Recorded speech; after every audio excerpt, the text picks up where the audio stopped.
On this episode of On the Trail, we're here at Hollerwood Park clearing some new trails out. Gives us the perfect opportunity to talk about what you should carry with you when you're on a trail ride. But first, we're going to check out and see how the Nexen Rodian GTX tires did in the snow. Let's get going.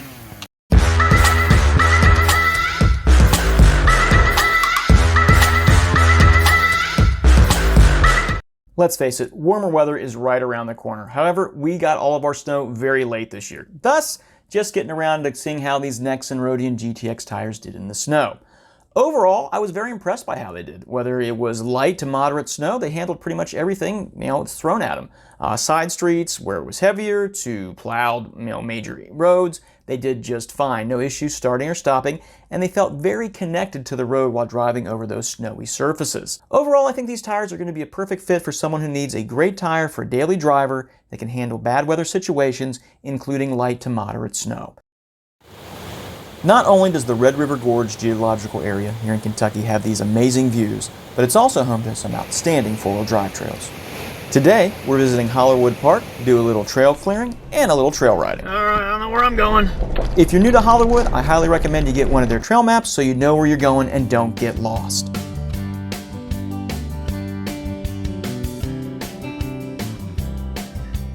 After a short ride on pavement and then some dirt, we got to our first trail.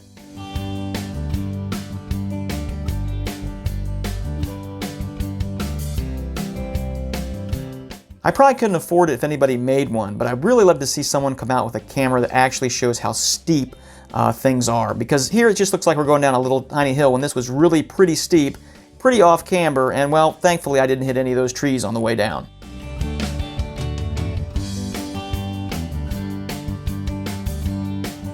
While this rock section right here down at the base of the hill wasn't too bad, it was wet and slippery and, well, it took a little extra finesse to get through.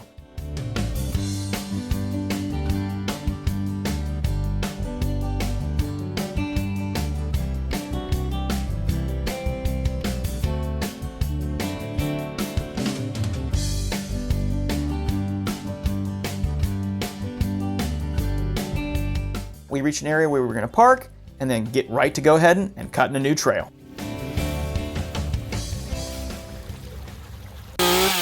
Our biggest challenge of the day for the chainsaws, no matter whether they're gas or electric, was the fact that these trees were really wet. The area had received a ton of rain and snow over the last several weeks, really saturated the ground and the trees, making the chainsaws have to work extra hard and dulling those chains out pretty quickly. While we didn't finish everything we wanted to today, we certainly were able to go ahead and make enough of a path to test it out.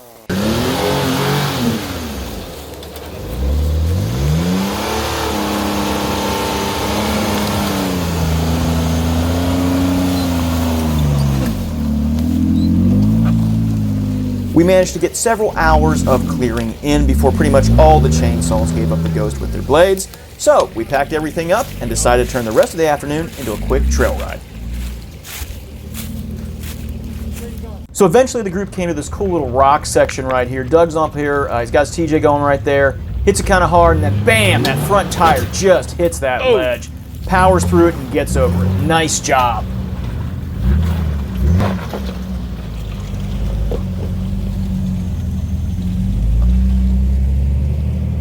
Next to try was Mason. He's got a JKU longer wheelbase, hugs that left side really nice and tight and just crawls it beautifully.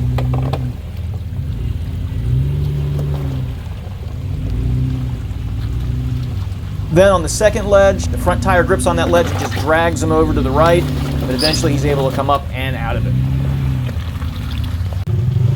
So next up was Chris in his two-door. Unfortunately, his rear airline to his locker got ripped off, and without that extra traction, he just wasn't able to get over those ledges, which meant he went for style points. No, shh. Gee, okay.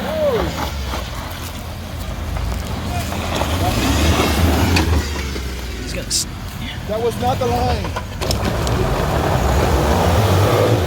Michael was next in damage case. A lot of wheel speed trying to get over that first little ledge right there. Needed to back up and then just bump it right over that ledge.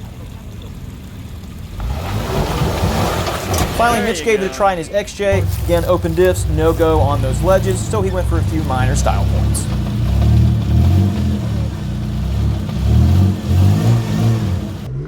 So for lack of a better description, we'll call this next obstacle, you know, the waterfall. It's got water coming down, it's a little bit of stair step. Not a lot of traction to be found on, as you can see here with Aaron trying to go up it and just really working that wheel back and forth trying to find where that sweet spot is to get over this thing. Eventually, he backs up a little bit and then gets real heavy on that skinny pedal and gets right up and over it. Nice job.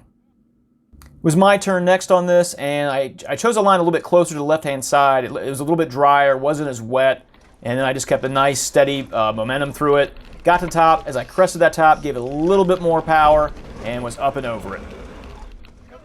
There's an old saying that somebody has to go first on an obstacle. In this case, it was Aaron trying this really deep rutted section up here, and unfortunately he just couldn't get through it, and then got kind of high centered, if you will, a little bit.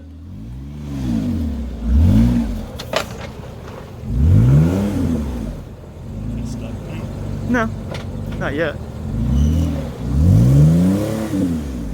He's about to be. He's turtle. You're high centered.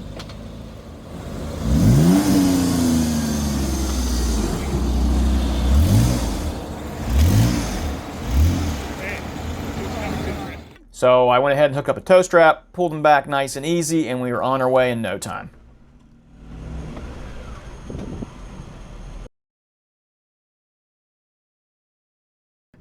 And that pretty much did it for the end of the day. A few little more little climbs and some little rocks. And that was it. Good day's ride. There we go. I think I'm going to try far to the right. What do you think? I feel good about this line, Jeff.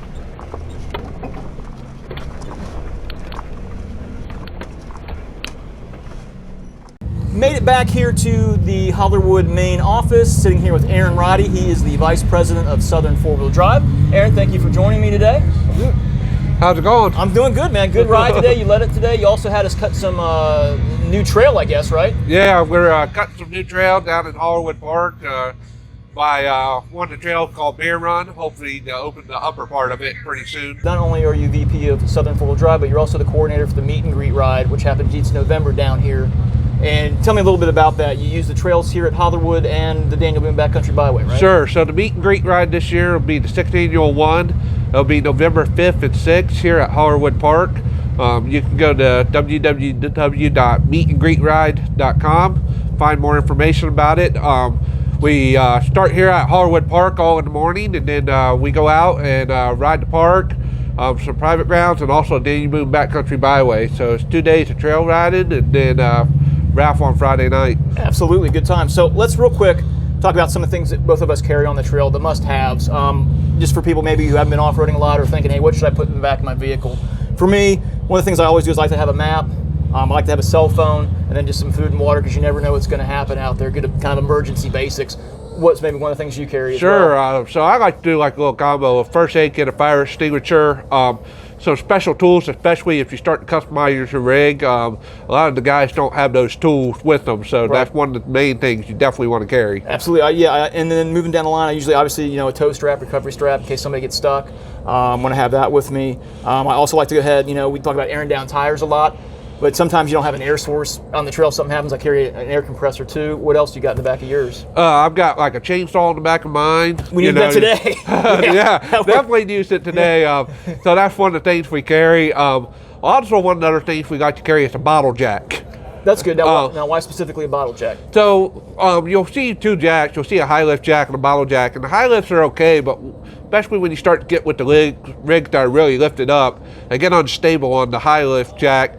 So we used the bottle jack and they will go under a shock mount. A little bit better on yeah, that a lot better sturdy ground. And yep, absolutely. And then just some other things I like to do. I've got I've got a tarp in there in case I got to get underneath the vehicle in case something happens on that. Some spare fluids as well. Yeah. Anything else major that you carry? We carry a basic spill kit too. Okay, that's a great idea. So it's simple. It's like Kevin said, a tarp and then some cat litter. to absorb the fluid up in a 5-gallon bucket in case we need to catch it. That's a great idea, and environmentally safe. Yeah. Sure we're doing that here. That's good. Yeah, I'm trying to think of other little things that I carry. I've got, I've got the phones. Obviously a camera. You want to, use your cell phone. I kind of mentioned that earlier. Take pictures and have some fun with that. And also if you have kids riding with you, bring something for them to do, because sometimes they do get a little bored, along the way. While we're having fun, it's not always as fun for them. So, the tablet, if you allow them to have electronic devices, or just some, drawing pad, something they can do to have fun with it. Color grounds, get them outside, let them. Yep. You got an area where they can skip some rocks or Yep. something, Play let with them have the a little stick. fun. Sticks are always good. Yeah, sticks. Yep, absolutely with and it. then, some people bring their pets too. Yeah, absolutely. Bring the pet along. They have fun. I would probably say bring the pets when it's warmer versus colder, because they have a tendency to go in the water. Yeah, a lot, and then they definitely shake it everywhere off everybody. Try to think of anything else you think people should in general carry with them. If you got a winch make sure you have your winch controller. Yep. Key for you if you have locking wheel locks. Make sure you don't forget that. I've been in where people didn't have it, and man, you're really hurting. Yeah, you're in a hurting situation when you got a flat tire and no key lock for that tire. Type of stuff. So I think anything else? I think that's the basics. That's the basics of what we cover. Tools, right? Basic tools, wrench, screwdriver, that kind of stuff. It can start off small and then build to find what you need. And especially if you're, if you've got an older vehicle and you're running with all new ones, you kind of be independent, because that new guys aren't going to have the stuff that you may need potentially, or vice versa. Yeah, and you'll find out as you go along, especially if you got same rigs as yours, you'll start to figure out what tools somebody might carry and what somebody else. There's no way you'll ever carry enough tools or enough parts. Never. So hopefully that gives you all a little better idea of some of the things that we carry. And again, just kind of a groundwork there to start you thinking on that process of what you should have with it.